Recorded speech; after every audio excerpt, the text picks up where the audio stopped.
ప్రశ్నించడం తప్ప? మన భారతదేశంలో పుట్టిన ప్రతి ఒక్కరికి ప్రశ్నించే హక్కు కంపల్సరీ ఉంటుంది. మరి మన ప్రశ్నలు తప్పులు జరిగినప్పుడు, ప్రభుత్వంలో తప్పులు జరిగినప్పుడు, సమాజంలో తప్పులు జరిగినప్పుడు దాన్ని ఎత్తి చూపే హక్కు ఒక జర్నలిస్టుకు ఉంటుంది. రాఘవ చెద్ద గారు పార్లమెంట్లో టెలికాం సంస్థల గురించి కొన్ని ప్రశ్నలు మాట్లాడడం జరిగింది.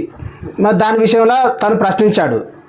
అదేంటంటే, టెలికాం కంపెనీ వాళ్ళు మంత్లీ అనే పేరుతోని 28 రోజులు ఇస్తుండ్రు. 28 రోజులు ఇస్తూ అందులో మనం 27వ రోజు నాడే రీఛార్జ్ చేసుకుంటాం. పైగా మిగిలిన డేటా కూడా వాళ్ళకే వెళ్తుంది. అది కూడా ఒక స్కామ్ కిందకి వస్తుంది అన్నట్టుగా రాఘవ చెద్ద గారు మాట్లాడినరు. అట్లా మాట్లాడడం వల్ల రాఘవ చెద్ద గారిని పార్లమెంట్ నుండి సస్పెండ్ చేసిండ్రు. తర్వాత పదవి నుండి తీసేసినట్టుగా వార్తలు వచ్చినాయి. మరి ప్రశ్నిస్తే వాళ్ళ మీద చర్యలు తీసుకుంటారా? అలాగే ఆంధ్రప్రదేశ్లో జరిగిన కొన్ని సంఘటనల విషయంలో కేవీఆర్ అనే జర్నలిస్టు ప్రశ్నించిండు. అతను ప్రశ్నించడం వల్ల అతన్ని కూడా తీసుకుపోయే ప్రయత్నం చేశారు. అతన్ని కొట్టడం జరిగింది. 3rd డిగ్రీ ప్రయోగించడం కూడా జరిగింది. ఇలా చెప్పుకుంటూ పోతే ప్రశ్నించిన ప్రతి వ్యక్తి మీద చర్యలు తీసుకుంటారు. ప్రశ్నించిన ప్రతి వ్యక్తి మీద చర్యలు తీసుకుంటూ పోతే ప్రశ్నించడం తప్ప? మరి తప్పులు జరగకుండా చూసుకోవచ్చు కదా. ఇప్పుడు జర్నలిజం అంటే ఏంటి? తప్పులు జరిగితే వాటిని ప్రజలకు తెలియజేయడం. ప్రశ్నించడం అంటే ఎదిరించడం ఎట్లయితుంది? ప్రజల హక్కులను తెలపడం అవుతుంది కదా. మరి ప్రతి ఒక్కరిని ఇట్లా చర్యలు తీసుకుంటూ పోతే ఎంతో ప్రతి ఒక్కరు ప్రశ్నించాల్సిందే కదా. ఇప్పుడు మన రాజ్యాంగంలో ఉంది కదా, మాట్లాడే హక్కు ప్రతి ఒక్కరికి ఉంది. అలా అని వల్గర్గా మాట్లాడట్లేదు కదా. వాళ్ళు మిస్టేక్లు ఉన్నాయి కాబట్టే మాట్లాడుతుండ్రు వాళ్ళు. మరి అలాంటప్పుడు ప్రశ్నిస్తే వాళ్ళ మీద అఘాయిత్యాలు జరుగుడు, దారుణాలు జరుగుడు, కొట్టడాలు, చర్యలు తీసుకోవడాలు, ఇవన్నీ ఎంతవరకు కరెక్టు? అంటే ప్రశ్నించడం తప్ప? ప్రభుత్వంలో లోట్లు జరుగుతుంటే, మిస్టేక్లు జరుగుతూ ఉంటే అడగద్దా? అడిగిన వాళ్ళ ప్రతి ఒక్కరి మీద చర్యలు తీసుకుంటారా? ఇదేనా ప్రభుత్వం పద్ధతి? ఇదేనా? అంటే వాళ్ళని చంపేస్తారా? ప్రశ్నించిన ప్రతి ఒక్కరిని చంపేస్తారా? వారిని కొడతారా? వాళ్ళ మీద దాడులు చేస్తారా?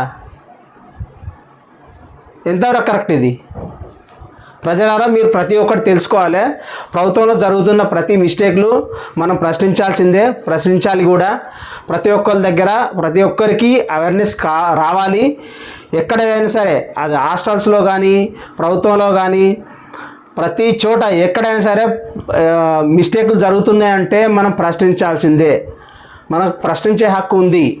మనం తప్పులు చేయట్లేదు. ఉన్న తప్పును మనం తెలుపుతున్నాం ప్రజలకు. అంతేగాని మనం దేశద్రోహాలు చేయట్లేదు. మనం అంత భారతీయులం. మనం తప్పులు చేయట్లేదు. మనం ప్రశ్నిస్తున్నాం.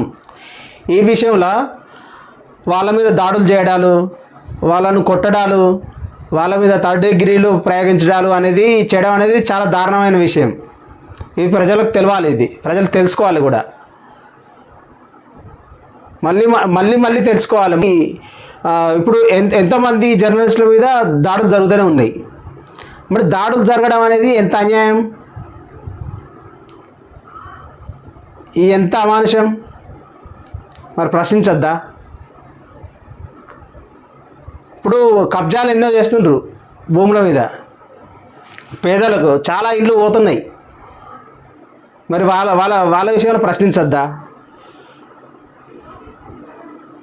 మరి ప్రశ్నించకుంటే ఎలా ఉంటారు? జర్నలిస్ట్ అంటే అంతే కదా.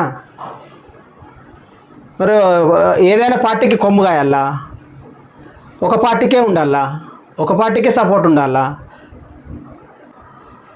దేశాన్ని ప్రేమిస్తారు. దేశాన్ని వెళ్ళే పార్టీలం కాదు. పార్టీలు తప్పు చేస్తే ప్రశ్నిస్తారు. జర్నలిస్టులే కాదు, ప్రజలు కూడా ప్రశ్నిస్తారు. అది ప్రజల హక్కు. అది మన హక్కు. ప్రశ్నించాల్సిందే, ప్రశ్నించి తీరాల్సిందే. అంత మాత్రాన దాడులు చేయడాలు, వాళ్ళ మీద కేసులు పెట్టడాలు చర్యలు తీసుకోవడాలు ఇవి ఎంతవరకు కరెక్టు? ప్రజలారా ప్రతి ఒక్కటి తెలుసుకోవాలి, మీకు తెలియాలి.